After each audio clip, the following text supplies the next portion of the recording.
Olá, galerinha, tudo bem? A nossa aula hoje é em Geografia e nós vamos falar sobre características da população brasileira, lá nas páginas 440 a 443. O Brasil é um país com um povo tão diversificado de culturas. Vamos falar um pouquinho hoje sobre as características da população, da nossa população brasileira. Lá na página 440, no primeiro parágrafo.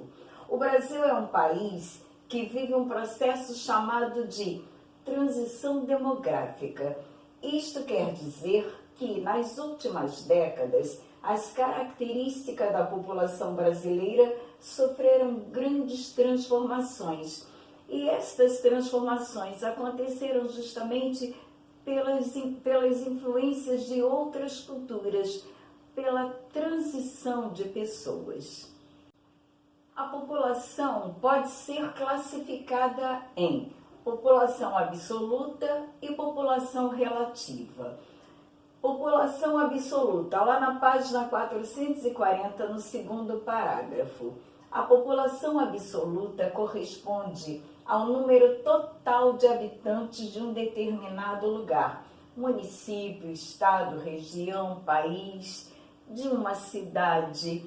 E quem faz esta contagem é o Instituto Brasileiro de Geografia e Estatística, o IBGE, e ele realiza um censo demográfico de 10 em 10 anos. Nós vamos ver agora a população absoluta e o território populoso.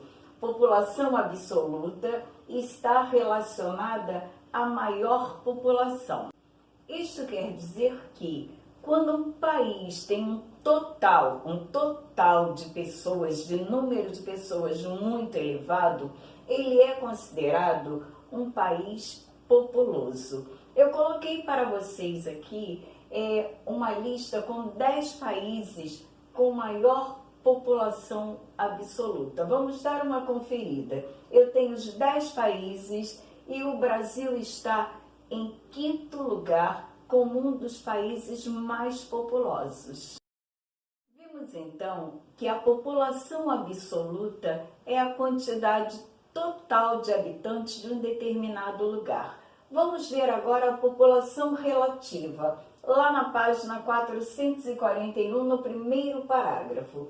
A população relativa corresponde à relação entre quantidade de habitantes e o espaço ocupado por eles, ou seja, a distribuição da população em determinado território.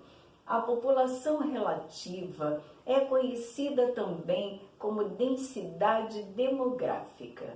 Vamos dar uma olhadinha que nós já estudamos densidade demográfica, nós só vamos relembrar. Densidade demográfica é um valor aproximado da quantidade de habitantes existente por quilômetros quadrados. Lembra disso? É calculado então por quilômetros quadrados. Vamos ver agora populoso versus povoado. Populoso, população absoluta. Povoado, população relativa. Populoso, população absoluta é a quantidade de habitantes total. É a quantidade total de habitantes de um determinado lugar. Povoado é a população relativa, que refere-se à relação entre a população absoluta e a área ocupada. No livro de vocês tem uma frase muito interessante. Vamos dar uma conferida lá. Populoso, povoado, lá na página 441. O Brasil, apesar de ser um país populoso, não é um país povoado, porque a sua população distribui-se de modo desigual por sua grande extensão territorial.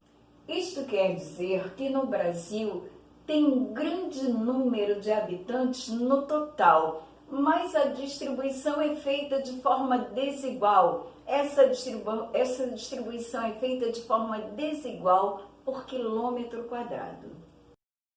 Vamos ver um pouco sobre taxa de fecundidade. Para ter uma melhoria e investimentos em um país, é necessário um estudo feito em relação aos esses habitantes, referindo-se também com a taxa de fecundidade. Vamos dar uma olhadinha. Taxa de fecundidade é uma estimativa do número de filhos que uma mulher pode ter ao longo da vida. Vamos ver as influências da taxa de fecundidade lá na página 442, no quarto parágrafo. Muitos fatores influenciaram a queda da taxa de fecundidade no Brasil, como a melhoria da qualidade de vida, processo de urbanização, inserção da mulher no mercado de trabalho, novas perspectivas, o aumento da escolaridade entre mulheres, possibilidade de independência financeira e etc. A mulher é um ponto principal aí, porque a mulher se tornou independente. A mulher consegue também hoje ter menos filhos e até ter filhos com mais idade. Então isso é um ponto para a influência da taxa de fecundidade. Ok, galerinha? Vamos ver agora então característica da população brasileira. São os exercícios que você vai realizar aí. Páginas 445 e 446. Um ótimo trabalho e beijinho!